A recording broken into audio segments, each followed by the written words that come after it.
Diabetes एक ऐसी बीमारी है जिसमें हिंदुस्तान की अगर बात करें तो हर घर में उसका कोई ना कोई मरीज़ ज़रूर है। लेकिन लोग परेशान भी उससे काफ़ी ज़्यादा हैं। एम्स ने इस बात का दावा किया है कि डायबिटीज़ की परेशानी महज़ एक दिन की परेशानी है। एक ऑपरेशन और डायबिटीज़ ठीक। हमारे साथ डॉक्टर मंजूनाथ हैं जिन्होंने ये कारनामा किया है और डॉक्टर साहब से ही बात करेंगे पूरे इस मुद्दे पर। सर, अगर बात करें डायबिटीज़ की बात करें तो ये डायबिटीज़ क्या होती है और कितने तरह की होती है? नमस्कार, मैं डॉक्टर मंजूनाथ मारुति पोल।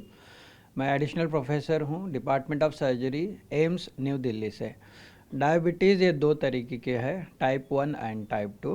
टाइप 1 वो होता है जिसमें जो पैनक्रियाज में जो सेल्स होते हैं, बीटा आइलेट सेल्स, ये हार्मोन सीक्रेट कर नहीं सकते क्योंकि है ही नहीं, सेल्स आर कम्प्लीटली डिस्ट्रॉयड। सो ये कम्प्लीटली इंसुलिन डिपेंडेंट डायबिटीज़ है। ये वो है जिनमें पैनक्रियाज या इंसुलिन पूरी सब्स्टिट्यूट करना पड़ेगा, या एक ना एक दिन जब किडनी फेल होगा या इंसुलिन के वजह से ही हाइपोग्लाइसेमिया ऑफ अनअवेयरनेस बोलते हैं, जहाँ इंसुलिन दे चुके हैं अर्ली मॉर्निंग या in midnight, they are not going to get up because they are already in severe coma and they may succumb to. तो ये दो चीज़ कारण के लिए जिनमें पैनक्रियाज ट्रांसप्लांट सर्जरी की ज़रूरत पड़ती है। सर, अगर ये हम आपसे पूछें कि अब तक डायबिटीज़ का पक्का इलाज क्यों नहीं हो पाया था? सर, इसके पहले मैं दूसरी चीज़ बताना चाहती हूँ। दूसरा चीज़ जो है मोर कॉमन है, वो टाइप 2 डायबिटीज़ है, जिनमें more than 70 million patients are affected. This is also known as insulin resistance. Exact हमें कारण अभी तक नहीं मालूम। इसके बहुत मल्टीपल कारण है। हो सकता है इंसुलिन रेजिस्टेंस हो, इसका एनवायरमेंटल फैक्टर्स हो, फैट माल डिस्ट्रीब्यूशन हो, या हार्मोनल माल डिस्ट्रीब्यूशन हो, इम्बैलेंस हो। ये बहुत सारे कारण हैं जिसका एग्जैक्ट कारण नहीं मालूम, और इसकी दवाई देने की होती है। जो many people are taking medicine and they are all thinking कि taking medicine to control sugar levels, hyperglycaemia और प्रिवेंट हाइपोग्लाइसीमिया, यही ट्रीटमेंट समझ रहे हैं बहुत सारे पेशेंट। बल्कि ये ट्रीटमेंट नहीं है। हमारा मेन फोकस होना चाहिए to prevent organ damage and organ failure. वैसे अगर हम एक आम हिसाब सोचे कि क्यों अब तक इसका पक्का इलाज नहीं हो पाया है? सर, कारण ये है कि देखो, टाइप 1 डायबिटीज़ का कारण तो हमें मालूम है। जो पैनक्रियाज में जो सेल्स है जो सीक्रेट करते हैं वो ही नहीं है, सेल्स ही नहीं है। तो ये हमें मालूम होता है सी पेप्टाइड टेस्ट से। अगर C peptide is literally undetectable और less than 0.9 nanograms per litre, तो हम समझ लेते हैं कि ये तो सेल्स ही नहीं है and they are completely dependent. और उनके लिए इलाज यही है कि आप इंसुलिन सब्स्टिट्यूट करते रहो। लेकिन जहाँ तक सवाल टाइप 2 का आता है, now we don't know the exact aetiology. हमें इटियोलॉजी ही मालूम नहीं है सही तरह।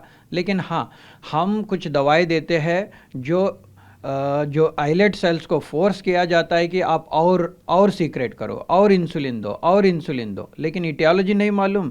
अब मैं आपको सीधी तरीके से मैं समझाना चाहता हूँ। ये रूम है, ये रूम को आप समझ लीजिए कि एक सेल है, सेल।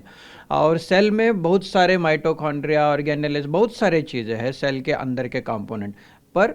और जो दरवाज़ा जो है, वो दरवाज़ा जो एंट्री है, एग्ज़िट है रूम के अंदर, इसको बोलते हैं रिसेप्टर और एन एंट्री पॉइंट। तो ये जो कॉरिडोर है ये होगा ब्लड वेसल। तो इस ब्लड वेसल में शुगर भी ज़्यादा है और इंसुलिन भी ज़्यादा है। तो टाइप 2 डायबिटीज़ में इंसुलिन कम नहीं है, वो काम कर नहीं पा रहा है बिकॉज ऑफ द रेजिस्टेंस। तो जब वो दोनों इंसुलिन एंड ग्लूकोज दोनों भी आके दरवाज़ा खटखटा रहे हैं, लेकिन दरवाज़ा नहीं खुल रहा है क्योंकि रेजिस्टेंस उतना ज़्यादा है। तो ये हमें एग्जैक्टली रीज़न ही नहीं मालूम क्यों ये दरवाज़ा नहीं खुल रहा है। तो इसके लिए हम जो डॉक्टर साहब होते हैं जो दवाई देते जाते और इंसुलिन बढ़ाने की कोशिश करते। It is like we are beating a tired horse. हमको उसको स्ट्रिंग से पुल भी कर रहे और उसको बीट भी कर रहे। तो the cells are also getting tired and एक ना एक दिन ये टायर्डनेस इतना बढ़ते जाता है कि सेल्स अपने आप को गिव अप करते हैं and the number of cells also go on decreasing. So one stage will come where the patient will need, type 2 वाला जो डायबिटीज़ है, विल नीड इंसुलिन सब्स्टिट्यूशन। और वो इंसुलिन रिक्वायरमेंट बढ़ते जाएगा because the reason we are not addressing that insulin resistance is the actual reason. दरवाज़ा नहीं खुल रहा है क्योंकि देर इज़ रेजिस्टेंस। उस रेजिस्टेंस को हमें टेक अवे करना है, and that is what we are doing it by doing metabolic surgery. तो आपके मन में ये कहाँ से आया कि इसको सर्जरी से ठीक किया जा सकता है अचानक? मतलब क्या कोई रिसर्च में पाया या फिर देखा, कैसे पता चला कि इसको सर्जरी से ठीक किया जा सकता है? टाइप 2 डायबिटीज़ के लिए जो मेटाबॉलिक सर्जरी कोई नई कॉन्सेप्ट नहीं है, दिस इज़ वेल नोन, लेकिन हमारी अवेयरनेस बहुत लैकिंग है। बहुत लोगों को यही लगता है कि diabetes is hyperglycaemia and prevention of hypoglycaemia, लेकिन हमें कौन फोकस करना था टू प्रिवेंट ऑर्गन डैमेज। देखो जो मेडिसिन्स है, इवन दो हमारी शुगर्स ठीक रख सकते हैं टू सम एक्सटेंट, बट वो ऑर्गन डैमेज प्रिवेंट नहीं करेंगे। तो समझ लीजिए कि कोई पेशेंट HbA1c लोअर साइड है और उसकी एक्सपेक्टेड कॉम्प्लिकेशंस बहुत लंबे समय तक 15 साल तक नहीं होगा, लेकिन इसका मतलब ये नहीं कि पर कभी नहीं होगा, 15 साल तक के बाद भी हो ही रहा है ना। तो organ damage is not prevented. और जहाँ तक अब सवाल आ गए कि हमें कैसे मालूम होगा, देखो ये जो सर्जरी कोई नई नई चीज़ नहीं है।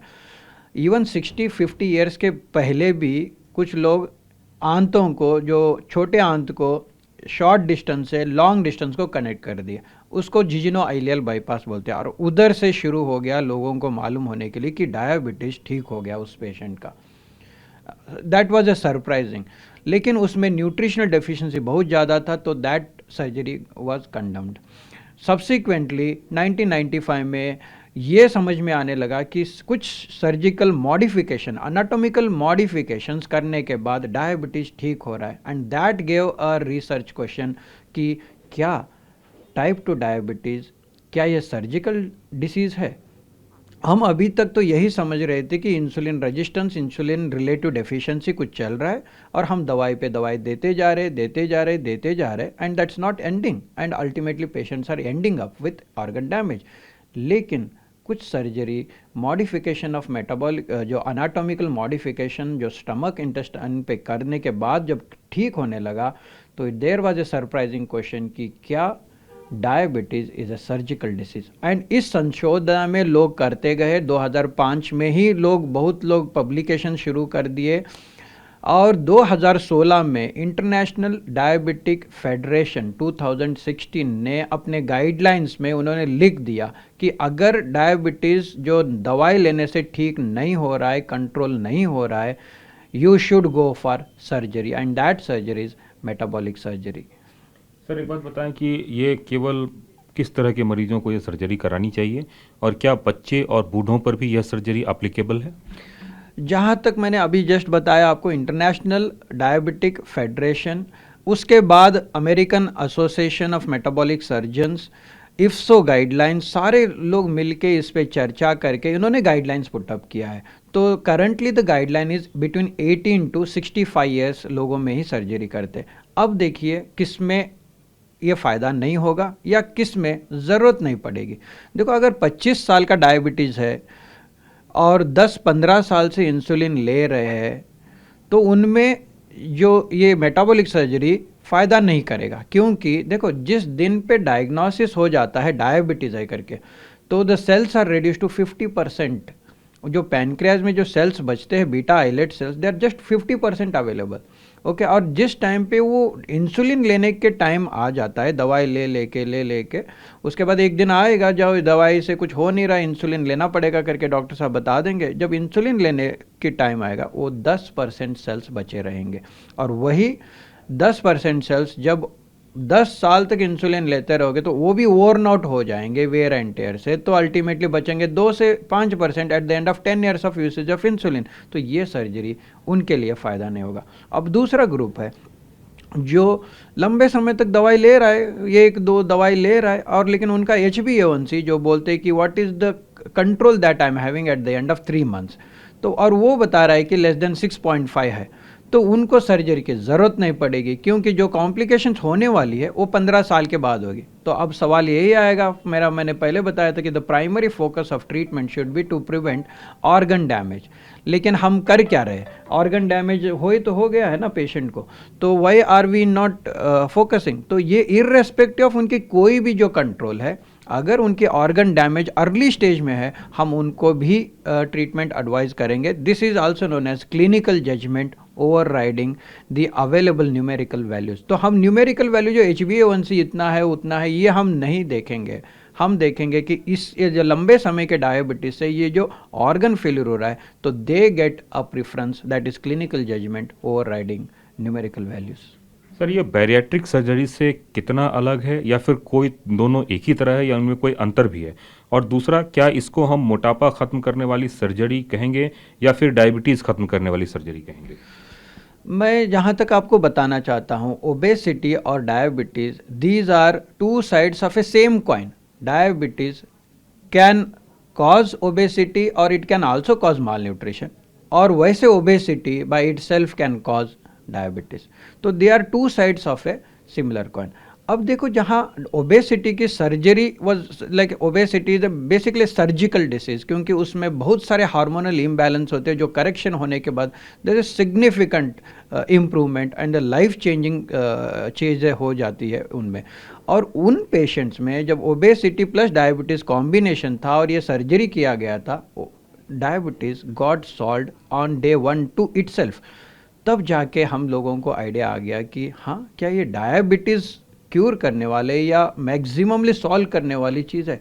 And now the patient started approaching for diabetes with मतलब low BMI near to 30 plus minus of 30 BMI आने लगे, and hence this surgery got applied only even for the diabetes. The surgery for obesity and surgery for diabetes has similarity है, दोनों मोर और less same दिखते हैं, लेकिन हमें ये मॉडिफिकेशन हल्का सा करना पड़ता है मेटाबॉलिक सर्जरी में। दैट इज़ द स्टमक का साइज़ जो ट्यूब है एंड द इंटेस्टाइन का जो लेंथ हम बाईपास कर रहे हैं वो ज़रा हल्का सा वेरिएशन होता है, क्योंकि जैसे मैंने बताया लो BMI patients also would need this surgery. तो उनके जो वज़न कम होना है, देखो जो वज़न जो लॉस होता है ओबेसिटी में हो या डायबिटीज़ के, जो हम मेटाबॉलिक सर्जरी की बात बता रहे थे, only extra weight is going to get lost.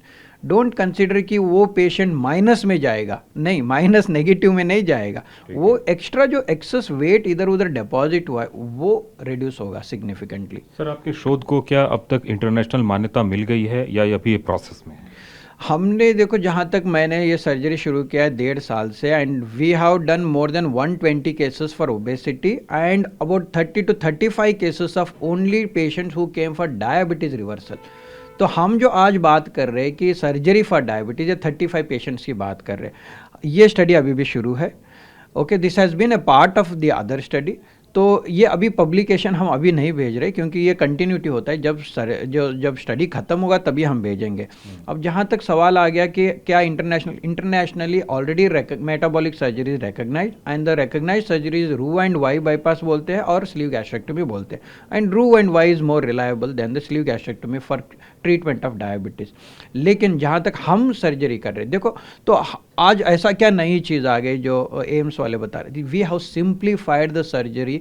हमने इतना सिंप्लीफाई कर चुके हैं कि जो रू एंड वाई में 2 अनास्टोमोसिस होते हैं, इसमें एक ही अनास्टोमोसिस होता है, and this is known as 1 anastomosis gastric bypass. It's a simplified surgery, it's you can just consider 2 to 2.5 hour surgery, minimal blood loss and maximal benefit आता है। ठीक सर, क्या अगर किसी को हाइपरटेंशन और किडनी की समस्या है तो उसकी ये सर्जरी हो सकती है? ये बहुत इम्पॉर्टेंट क्वेश्चन है।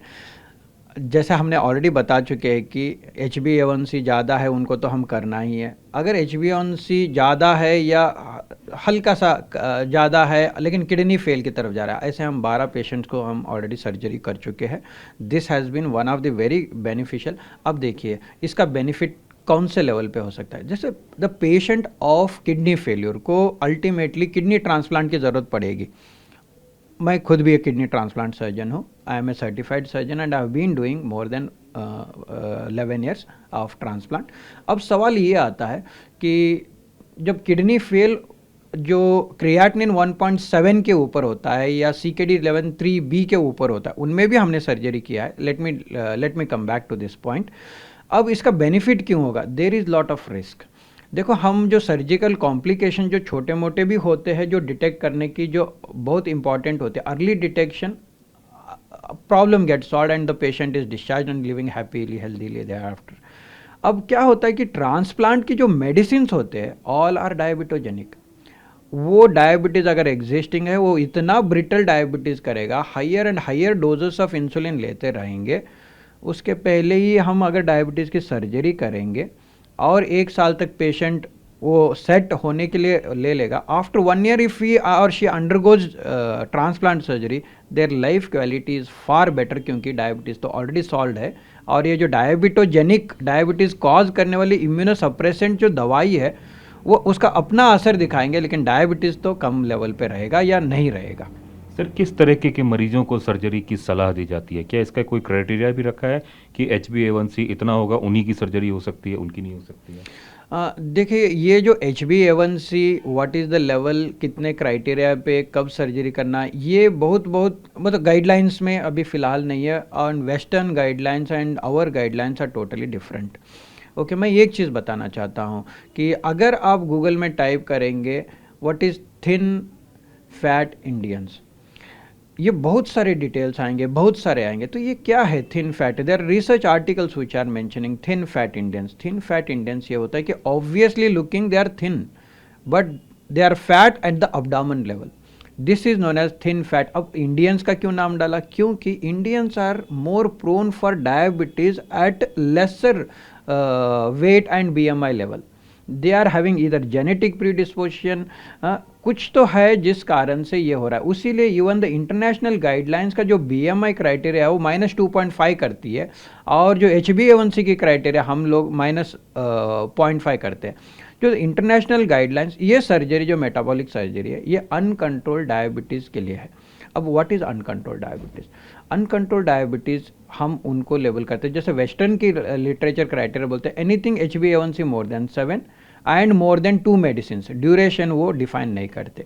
हम हमारे एम्स में, हमारे यूनिट में, हमारे प्रोटोकॉल्स में ये है कि HbA1c more than 7.5, more than और equal to 3 oral hypoglycaemic drugs, जो ओरल मुंह से लेने वाली जो दवाई होती है, with and without insulin, whether insulin they are taking or not taking in material, at least 2 years they should have spent time trying to control with diet, exercise और medicines।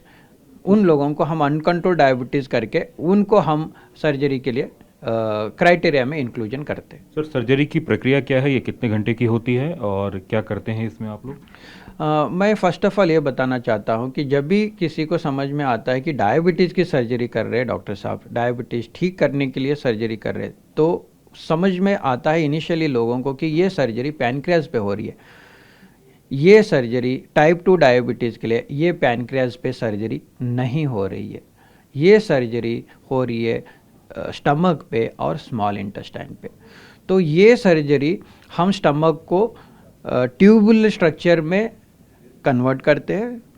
The quantity of the volume of the stomach is going to be about 100 ml, और उसके बाद small intestine को join करते हैं। This will bypass duodenum and put the food directly from the stomach into the small intestine. और ये length कितना bypass करते हैं, ये metabolic profile of the patient पे डिपेंड होता है, जैसे age of the patient, duration of diabetes, BMI of the patient, C peptide level, organ damage, what is the visceral adiposity that the patient is having, was the patient using insulin। ये सारे बहुत सारे ऐसे factors है, बहुत कम कुछ factors मैंने बताया है, और इससे हम डिसाइड करते हैं। Generally it the bypass length is 160 to 200 centimetre. तो फूड जब डिओडिनम बाईपास करके डायरेक्टली स्मॉल इंटेस्टाइन में जाता है, तो GLP-1 हार्मोन एक है जो सर्ज होता है अपने फिजियोलॉजिकल डोज में, अपने रिक्वायर्ड रिदम में, टाइम में, एंड जो क्वांटिटी में होना है। This is physiological hormone and hence इसकी ज़्यादा साइड इफ़ेक्ट्स नहीं होते हैं, बट कंट्रोल रेजिस्टेंस कम हो जाता है एंड बेस्ट कंट्रोल आ जाता है। ये कितना देर लगता है सर्जरी में, और किस तरह का लेप्रोस्कोपिक है या फिर रोबोटिक है, और सर्जरी के बाद कब तक मरीज़ घर जा सकता है और दवाएं लेनी कब तक बंद कर सकता है डायबिटीज़ की? जहाँ तक ये ड्यूरेशन ऑफ सर्जरी है, ये बिटवीन 2 to 2.5 आवर्स की सर्जरी है। 95% ऑफ द टाइम ये सर्जरी लेप्रोस्कोपी ही होती है। छोटे छोटे की होल बना के जो इंस्ट्रूमेंट पास करके सर्जरी होती है। एंड ये जैसे समझे कि हमारा यूनिट का प्रोटोकॉल है, हम तो फ्राइडे है तो फ्राइडे हम सर्जरी सुबह शुरू करते हैं, 2-2.5 घंटे के बाद पेशेंट को शिफ्ट किया जाता है रिकवरी में उसके बाद वो वार्ड शिफ्ट हो जाता है and they have to walk, they have to pass urine and by Sunday that is second day the patient is discharged. क्या इसके बाद दवा डायबिटीज़ की खानी पड़ती है? जहाँ तक देखिए सवाल ये आएगा कि criteria to become fit for surgery अभी तक ये होता था कि HbA1c should be less than 8, that is most preferred. लेकिन हम HbA1c खुद मतलब उसी को ठीक करने की सर्जरी कर रहे हैं, तो that doesn't become a criteria. It may be 11, 12, 13 कुछ भी है, वो नहीं है। During the surgery, just before the surgery, during the surgery sugar maintain करना इंपॉर्टेंट है, वो करते हैं। इमीडिएटली आफ्टर द सर्जरी हम सारे डायबिटीज़ की मेडिसिन इंस्टेंटली बंद करते हैं, क्योंकि अगर कुछ भी मेडिसिन हम देंगे patient will go in hypoglycaemia, that is dangerous. तो उसी दिन से सर्जरी आज सुबह हो गई है, फ्राइडे इवनिंग से कोई भी डायबिटीज़ की मेडिसिन नहीं दिया जाता है। We will observe the patient, generally these patients do not require any anti diabetic medicine, क्योंकि ये एक सॉल्यूशन हो चुका है डायबिटीज़ के लिए and we do not give them any anti diabetic. कभी कभी एंटी हाइपरटेंसिव मेडिसिन 2-3 दिन के लिए देने की ज़रूरत पड़ती है, क्योंकि इफ़ेक्ट ऑन हाइपरटेंशन 2-3 दिन के बाद शुरू हो जाता है। और कोलेस्ट्रॉल जो है, हम दवाई तो देते नहीं है, 3 महीने के बाद हम देखेंगे कोलेस्ट्रॉल तो वो भी ठीक हुआ रहता है। सर इसमें क्या इससे मोटापा भी कम होता है क्या? हाँ सर, ये सही है। अब देखिए, 2 है इम्पॉर्टेंट चीज़ें मैं बताना चाहता हूँ कि duration of diabetes was important. अभी यही सर्जरी 8 साल के डायबिटीज़ को हम करते हैं, तो जो length of the tube and the bypass segment is adjusted to the metabolic profile, तो उनमें फास्टिंग एंड जो पोस्ट पैंडियल ऑटोमेटिकली कंट्रोल आ जाता है, वो उनमें कोई इशू नहीं होता है। लेकिन जो 15 साल के पेशेंट्स को भी हमने सर्जरी कर चुके हैं, जो डायबिटीज़ थे, वो very high insulin requirement of जो मेडिसिन होता था, क्योंकि fasting and post prandial sugars were very high. उनको अब क्या होता है ना, जो फास्टिंग ब्लड शुगर लेवल है ये कम नॉर्मलाइज होने के लिए टाइम लेता है, क्योंकि it has a different mechanism. ये लीवर से ही अपने आप ग्लूकोज जनरेट करके वो मॉर्निंग का शुगर बढ़ा के रखता है, ताकि patient doesn't go in hypoglycaemia और the side effects of hypoglycaemia. तो इस सर्जरी के बाद it is expected due to small tube of the stomach and the bypass length of intestine 20-30% weight loss होने की ज़रूरत होती है, और वो हमें ज़रूरत भी है, क्योंकि अगर 20-30% weight loss, excess weight loss होता है, तो less than 2% of the weight from the liver is reduced, that is actually going to help us in maintaining fasting blood sugar। Sir एक बात बताएं कि इसका क्या कोई साइड इफ़ेक्ट भी है? और दूसरा सवाल कि अगर कोई एम्स में ऑपरेशन कराना चाहता है तो कितना खर्चा आएगा? क्या आयुष्मान कार्ड से वो कवर है? और अगर बाहर होता है तो उसको कितना खर्चा कर रहे हैं? सर देखो, हर भाई का बहन होता है, हर बहन के भाई होता है। Every medicine has its side effect and every surgery is not without any complication और द साइड इफ़ेक्ट्स। लेकिन छोटे मोटे चीज़ें अर्ली डिटेक्ट होके जल्दी से मालूम हो जाता है, जल्दी से ट्रीट होता है, patient is fit and fine and ready to go. अब देखो, nutritional deficiency and vitamin deficiency होने की पॉसिबिलिटी रहती है, तो जनरली हम ये सारे पेशेंट्स को हाई प्रोटीन डाइट, लो ग्लाइसेमिक इंडेक्स वाला high protein diet and vitamins लेना ज़रूरी होता है, and this goes life long. लेकिन उसकी मैक्सिमम देखभाल हमें करना पड़ता है फर्स्ट ईयर, क्योंकि उसके बाद इंटेस्टाइन अडाप्ट होने शुरू हो जाता है and the requirement will reduce. तो पहले जो पेशेंट, देखो otherwise also anybody and everybody should take protein diet and vitamins, and apart from that they were taking anti diabetic medicine. अब वो एंटी डायबिटिक मेडिसिन ऑफ हो जाते हैं, vitamin and protein continue होता है, और उस धीरे धीरे वो भी सॉल्व हो जाता है। अब जहाँ तक आ गया सवाल एम्स में कितना खर्चा होता है, AIIMS is a fully funded government hospital है, तो ये फ्री है टोटली सर्जरी इन एम्स। और क्या ये कवर्ड है आयुष्मान में? यस, आयुष्मान आया ही उसी लिए कि सारे लोगों के लिए हेल्प करने के लिए, this is covered under Ayushman. बाहर में कितना खर्चा आएगा? सर बाहर में इसका खर्चा मैंने सुना है, मैंने तो उधर गया नहीं हूँ, सर्जरी का किया नहीं है, लेकिन मैंने सुना है it cost between 3 to 6 lakh, depending on whether आप लैप्रोस्कोपी से करवा रहे हो या रोबोटिक से करवा रहे हो। देखो रोबोटिक एंड लैप्रोस्कोपी में ज़्यादा फ़र्क नहीं है, वो रोबोटिक एक कंफर्ट लेवल है सर्जन्स के लिए, ज़रा सर्जरी आसान हो जाता है एर्गोनॉमिक्स बेसिस पे, लेकिन कॉस्ट बढ़ा देता है। It is like a hype, market hype समझ सकते हो।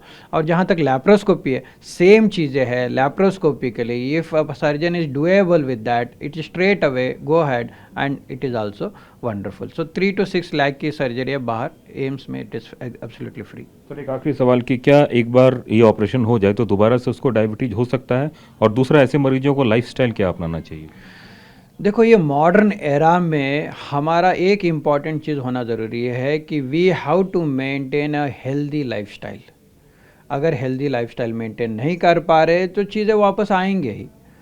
अब सवाल ये आता है कि डॉक्टर साहब क्या वापस आ सकता है? यस, अगर लाइफस्टाइल वो वही चीज़ें वापस जा रहे कि वही दिवाली पे दसरा पे मैं लड्डू पे लड्डू खाऊंगा, ये खाऊंगा, वो खाऊंगा, मीठा मीठा चाय पीऊंगा, तो शुगर बढ़ेगा ही एंड द डायबिटीज़ में return. But there is a catch in this. देखो ये जो सर्जरी जो हमने जोड़ा हुआ है स्टमक को, छोटे आंत को, तो जब शुगर केन जूस या शुगर सिरप्स ये लेते हैं और वो शुगर डायरेक्टली इंटेस्टाइन में जाता है, हाई डोज ऑफ शुगर, उनको झंझनाहट शुरू हो जाता है। This is also known as dumping syndrome.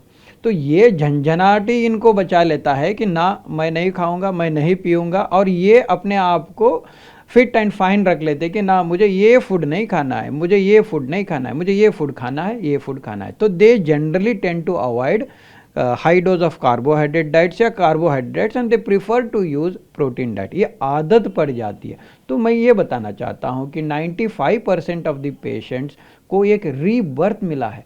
Just imagine करिए कि कोई पेशेंट है 10 साल से डायबिटीज़ से गुजरा, उसका किडनी फेल होने वाला है क्योंकि फिल्ट्रेशन प्रॉब्लम शुरू हो गया है, केयर के बता दे, और ये इतना कोशिश कर रहा है, घर में सारे लोग परेशान है, क्योंकि अगर समझिए कि डायलिसिस शुरू हुआ है तो डायलिसिस के लिए हर 3 दिन जाना है हफ्ते में। कंप्लीट फैमिली इज गेटिंग, अब family is getting involve in the treatment of the father और द वर्किंग पर्सन। तो उसमें सारा फैमिली इन्वॉल्व है, वो पिकनिक नहीं जा पा रहे, वो टूर के लिए नहीं जा पा रहे, वो मतलब some life is compromised due to this. और 95% ये कॉम्प्लाई होके, मैं और एक बार ये नहीं देखना चाहता हूँ डायबिटीज़ मुझे नहीं चाहिए, और वो कॉम्प्लाई होता है, तो this is a life long surgery going to work. This surgery is going to work for life long duration, और वो happily healthily they are living qualitative life for a longer duration. तो the ball is in the court of the patient कि क्या मुझे वही चीज़ करके वापस परेशानी करनी है या मैं हैप्पीली हेल्दीली।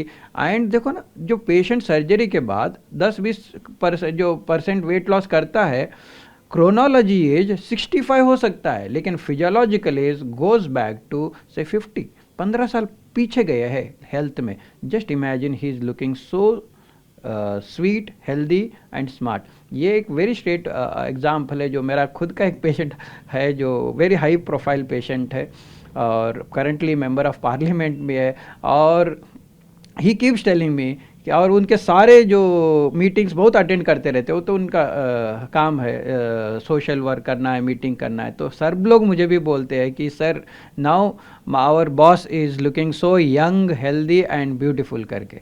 तो ये मैं बताना चाहता हूँ, and this surgery can take your life back to 10 years and give a very healthy happy life, and some solution we have for uncontrolled diabetes. क्या एम्स में सबसे पहले सर्जरी डिपार्टमेंट में या किसी और डिपार्टमेंट में जाए इसके लिए? करंटली ये तो सर्जरी डिपार्टमेंट कर रहे हैं, हम लोग कर रहे हैं, हमारे यूनिट में it's routine surgery that is going on. और दूसरे डिपार्टमेंट में, ये तो डिपार्टमेंट ऑफ सर्जरी और यूनिट 2 स्पेसिफिकली हम कर रहे हैं। चलिए, तो अगर आप भी डायबिटीज़ से ग्रसित हैं और सर्जरी करवाना चाहते हैं तो एम्स में आपकी सर्जरी हो सकती है, फ्री ऑफ कॉस्ट होगी। कैमरामैन अभिषेक के साथ कुमार कुंदन, TV9 भारतवर्ष, दिल्ली।